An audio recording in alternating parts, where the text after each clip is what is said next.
Ghost and Roach in Modern Warfare 2. If you played Modern Warfare 2, there's a mission that sticks with you long after the credits. Not because it's the biggest set piece, but because it flips from a hard-earned win to something completely wrong in seconds. It starts like any other op against Makarov. You're in the mountains of Georgia, heading to a safe house with critical intel. By now you expect trouble, but nothing prepares you for how it ends. Loose Ends throws you in with Ghost and Roach.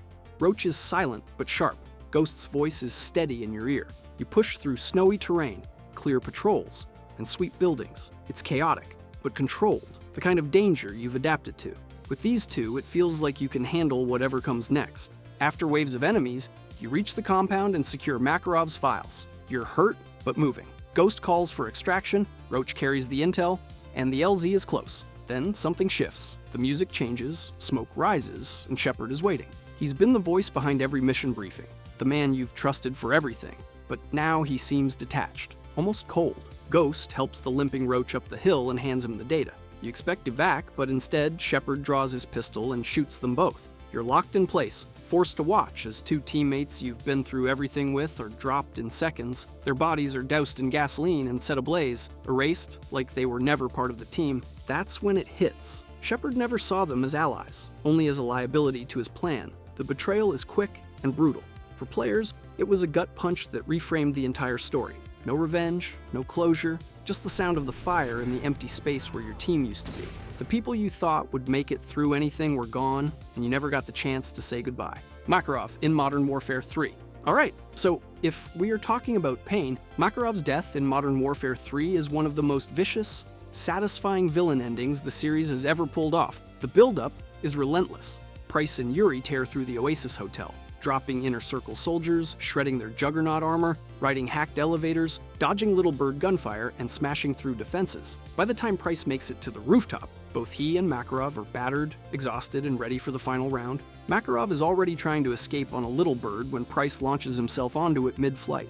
Inside the cramped cockpit, it turns into close-quarters carnage. Price kills the two pilots, one getting thrown out into the open night, and the other taking a knife to the chest. The chopper's controls are wrecked in the struggle, and it crashes hard into the hotel roof. Both Price and Makarov survive the impact, but the fight is far from over. They spot a pistol lying between them, and both start crawling toward it. Makarov reaches it first, but before he can finish Price, Yuri fires from across the rooftop and hits Makarov in the shoulder. The shot only slows him down. He turns and shoots Yuri with the Mozambique drill, 2 to the chest and 1 to the head, killing him instantly. That moment gives Price the opening he needs. Price tackles Makarov to the ground and the brutality kicks in. There is no quick headshot or clean knife kill. Price grabs a steel cable from the wrecked chopper and loops it around Makarov's neck, pulling it tight. You see Makarov straining, his face twisting, the skin pulling against the cable. Price drags him toward the shattered glass roof and throws himself forward, taking Makarov with him. Price lands on the atrium floor below, but Makarov's fall is cut short. The cable snaps taut mid-drop, breaking his neck instantly. His body jerks violently for a second before going completely limp, left hanging above the wreckage. The scene lingers just long enough for you to take it all in. After years of chasing him, Price ends Makarov in the most personal, painful way possible, with nothing but raw strength and a steel cable. When it's over, Makarov hangs limp against the skyline, the mission finally done. Price collapses on the floor, lighting a cigar with that exhausted, almost hollow look in his eyes, and the camera lingers on Makarov's dangling corpse. Hudson in Black Ops 2. Hudson, in the original Black Ops, is the definition of unshakable. The man is a walking block of ice, with a crisp suit, a measured voice, and every move calculated like he is playing chess while everyone else is flipping the board. Woods is cracking jokes, Mason is wrestling with his own head, and Hudson is the one quietly pulling the strings to make sure the mission does not fall apart. He is not loud, he is not flashy, but when the pressure is at its highest, he is the person you want in the room. By the time Black Ops 2 arrives, the story feels different. The timeline jumps between the 1980s and 2025, but the old crew is still part of it. Raul Menendez steps into the picture, one of the most dangerous and personal villains the series has ever introduced. His goals are not just about power or chaos. He has a vendetta, and Hudson's name is right there next to Mason and Woods. Everything comes together in one of the most tense missions in the game. Woods and David Mason have already been captured. Menendez brings in Hudson, and the sight is jarring. This is not the pristine, composed operative from years ago. His time in enemy hands is visible in his face, his posture, and the way he moves. The man who once seemed untouchable is now in a situation with no safe way out. Menendez wants more than blood. He wants to destroy their trust in each other. He forces an impossible choice, one meant to cause lasting damage no matter what is decided. Hudson tries to find a way to turn the situation around. He lies, believing he can outthink Menendez and save at least one of the others. The moment he commits, the plan collapses. Menendez saw it coming from the start, and the consequences land immediately. Hudson knew from the second they dragged him in that this was a one-way trip. He made the call anyway, taking the risk so someone else might survive. History frames it as a mistake, but those who were there know better. When it is over, the calmest man in the room is gone, and the weight of that loss hangs over the team for the rest of the story. Dmitry Petrenko in Black Ops. In World at War, Dmitry is the silent soldier who survives the worst missions of the Eastern Front. Frozen rivers, Nazi strongholds, the brutal push into Berlin, he fights through all of it, with Reznov right there beside him. You see him crawl out of hopeless situations time and time again, so by the end, you expect him to finally catch a break. Then, Black Ops drops the truth. Years later, Dmitry's part of Project Nova, heading to the Arctic to secure a hidden stockpile of Nova 6 gas. Reznov's with him, but so are Dragovich and Kravchenko.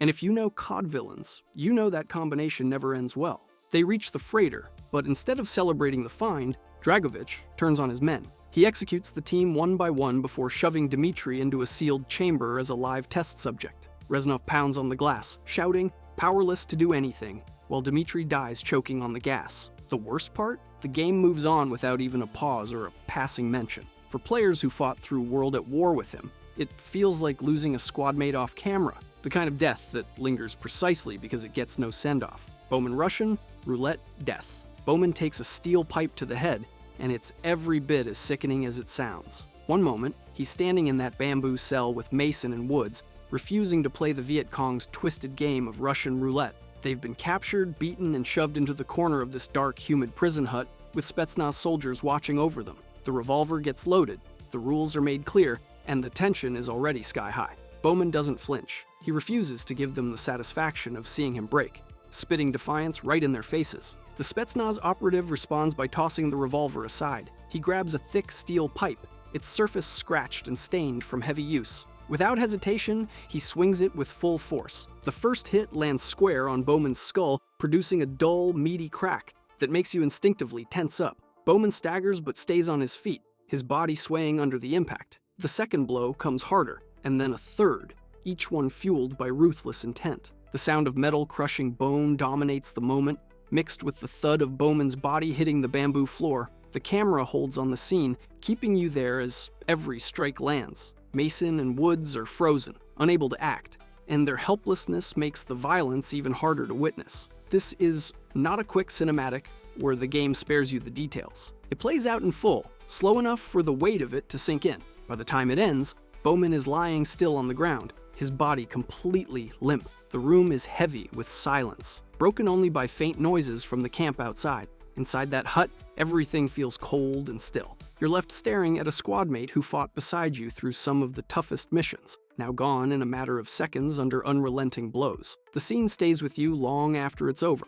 One of the most savage and unforgettable moments in the entire Call of Duty series. Shepard knife death in MW2. Shepard buries a combat knife in your chest, and everything slows down. This is MW2's endgame, the final stretch after the chase, after the waterfall crash. With the air clogged by a grinding dust storm and burning wreckage, your HUD is gone, vision blurred at the edges, and that heartbeat audio kicks in. Price is still fighting, but Shepard drags him into a brutal, dirty brawl. Fists in the sand, forearms grinding for leverage. You can hear the wind cutting through the camp while debris skitters across the ground. The whole screen feels grainy, like the storm is getting into your lungs. The suspense works because the game locks you inside Soap's body. You try to move and it's molasses. The knife sits in your chest like a hot nail. Every breath takes effort. Price starts to fade under Shepard's weight. He's getting slammed, pinned, and almost finished. There's no clean transition to a cutscene, but suddenly a prompt appears, slow and shaky,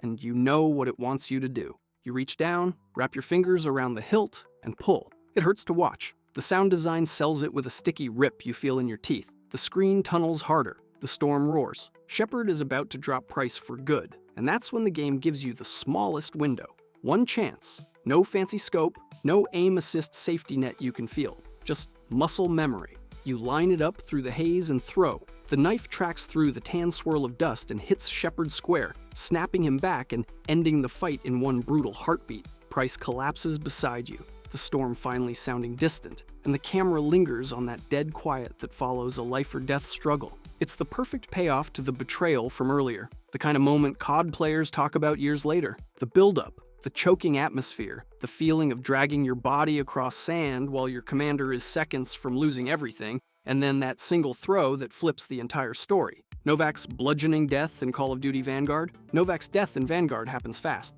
and it is ugly, and the game forces you to sit with it. The team hits Hamburg in 1945 to dig up intel on Project Phoenix, sneaks into a Kriegsmarine U-boat facility, and gets grabbed by Freisinger's men during the breach. You can feel the concrete underfoot, the echo from the pens, and the floodlights washing everything in cold white while Task Force Vanguard is lined up after capture. Freisinger steps in like he owns the room. Kingsley stands up to him and invites him to take the shot, and that is the moment the power dynamic flips. Freisinger ignores the challenge, singles out Novak, and turns the room into a message. There is no formal execution or last words. Freisinger lifts a chair and beats Novak down in front of everyone, using the nearest object like a weapon and making it personal. The hits land heavy, with that blunt, messy finality that tells you there is no coming back. It is not a cutaway. The squad sees it. You see it. The whole point is to break the team before the interrogations that follow in Berlin. From a campaign pacing angle, the scene sets the stakes for the rest of the story. Novak is gone on day one, Jackson is the only one who slips the net in the moment, and the survivors are dragged off to Gestapo headquarters to be worked over by Richter. The plot keeps circling Freisinger from that point on, and Novak's killing is the spark that pushes the squad toward payback. If you are cataloging the facts, Hamburg infiltration, capture at the submarine facility, Freisinger bludgeons Novak to death, and the rest are taken to Berlin. That is the sequence as it plays out. Viet Cong stealth kill underwater in Black Ops 1. The Viet Cong mission takes place during Black Ops' flashback sequences, when Mason is recounting his time in Vietnam during the war.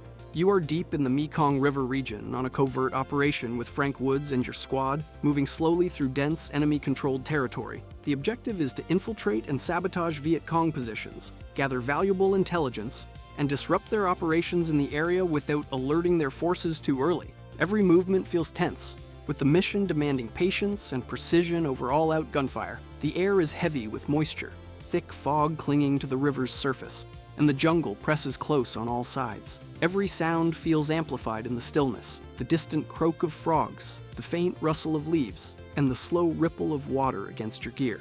You slip quietly into the river alongside Woods, letting the tall reeds and overhanging branches hide your approach toward a small wooden patrol boat drifting lazily ahead. A lone Vietnamese soldier sits inside, casually scanning the area, completely unaware of the danger closing in from below. Woods gives you a hand signal, a silent go-ahead, and both of you sink deeper, allowing the murky water to swallow you whole. Above, the boat creaks softly, the sound sharp in your ears as you glide directly underneath it. You're close enough now to hear the soldier shift his weight, the wooden boards groaning under his boots. Then you surge upward, exploding from the water, one hand gripping his arm and the other locking onto his shoulder. You drag him down before he can shout, the surface breaking violently as you both vanish below. The struggle is immediate and violent. He kicks, twisting to get free, but you keep forcing him deeper. Streams of bubbles pour past your face as his hands claw desperately at yours. With one arm holding him submerged, you draw your combat knife. The blade catches a faint trace of moonlight filtering through the surface before it slices across his throat in a slow, deliberate motion. The water muffles everything, erasing sound and leaving only the visual of a dark red cloud blooming and curling through the current. His body loses all resistance, drifting weightless, before slowly floating away into the shadows. The game doesn't rush you out of it. It makes you watch as the soldier's shape fades into the darkness and the blood disperses into the black water. Only then do you break the surface beside Woods, the ripples fading almost instantly as the night swallows the noise. Without a word, you both move forward toward the next target, the mission reminding you that in this environment, the river is a weapon in itself. Man burning alive. Black Ops. 2 opening scene clip. The screen fades in and you're hit with chaos before you even pick up the controller. The first thing you see is a man trapped inside a burning vehicle, pounding at the glass with his fists. Flames are pouring through the cabin, reflecting off the shattered dashboard, and you can hear that distorted, muffled screaming under the roar of the fire. The metal is glowing hot, the windshield spiderwebbed from his desperate hits. In Black Ops 2's engine, the fire effects are cranked, embers floating in the air, particle debris drifting through the frame. This is Angola in 1986, and the game wastes no time putting you right in the middle of it. You're surrounded by Savimbi's UNITA fighters, RPG tubes sticking out of the backs of trucks, shell casings already littering the dirt. The sound design sells the entire moment. Flames hiss and pop in your left ear, gunfire cracks in your right, and off in the distance, you can hear the MPLA shouting orders in rapid bursts of Portuguese. The Burning Man isn't a background prop. He's right there in the frame as Mason's POV shifts, the game forcing you to take in every second before Savimbi's voice cuts through and yanks your attention to the next objective. It's a visual gut punch that tells you you're not in for a clean, scripted firefight. This is going to be a war zone where things happen in your face and you're expected to keep moving. Veterans of the series will notice the little details Treyarch snuck in. The lens flare hitting just as the flames flare up, the slight frame shake as the truck's fuel tank starts to rupture, and the way the fire's glow bleeds into the hoodie edges. It's a setup for the mission's pace, a reminder that Black Ops 2 isn't easing you in. From the opening seconds, it's throwing you headfirst into a battlefield where the violence feels immediate, unscripted, and heavy. Farah's family death. Farah's mother's death in Call of Duty. Modern Warfare takes place during the mission Hometown, set in 1999 in Rizabi, Urzikstan, and it's one of those campaign moments that sticks because of how grounded and raw it feels. You're playing as young Farah, the camera locked at child height, so the whole world feels bigger, heavier, and more intimidating. The mission starts quietly inside the family home, but Russian artillery changes that in seconds. The blasts hit nearby, shaking the walls, and the next shell drops right on the house. The roof caves in, the screen fills with dust particles, and you black out. When you finally get your bearings, you see your mother pinned under a beam, her body unmoving. The game doesn't make it a quick cutaway. You're forced to watch her through splintered wood, rubble, and broken furniture, the sounds of more shells landing outside rattling the environment. You have no weapons and no HUD elements. You grab a loose brick and bang it to signal rescuers. You're finally lifted out of the debris, and the animation keeps you locked in that first-person view as they pull you up. Outside, your father, Walid Karim, is waiting. He hugs you tight before leading you through the streets, and the game shifts to showing the bigger picture. Russian jets roaring overhead, more ordnance hitting nearby blocks, civilians screaming and running, scripted MPLA-style chatter replaced with Barkov's troops shouting Russian orders. When you make it back home, Hadir is alive and grabbing supplies. That's when a Russian soldier kicks the door in. The game changes pace, making you hide, sneak, and grab whatever you can to survive. Walid tries to fight him, but gets shot. Farah ends up wrestling with the soldier, eventually shooting him with his own AK. The details that make this scene hit so hard are the little ones. The muffled sound when your ears are ringing from the blast, the dust motes hanging in the air, the realistic debris physics when you crawl out, and the way the soldiers outside keep moving as if nothing personal just happened. It's the moment that cements Farah's hatred for Barkov and makes you, as the player, carry that weight for the rest of the campaign. World at War opening. The opening of Call of Duty. World at War drops you into one of the grittiest starts in the series. You're Private Miller, tied to a chair inside a dimly lit bamboo hut somewhere in the Pacific during World War II.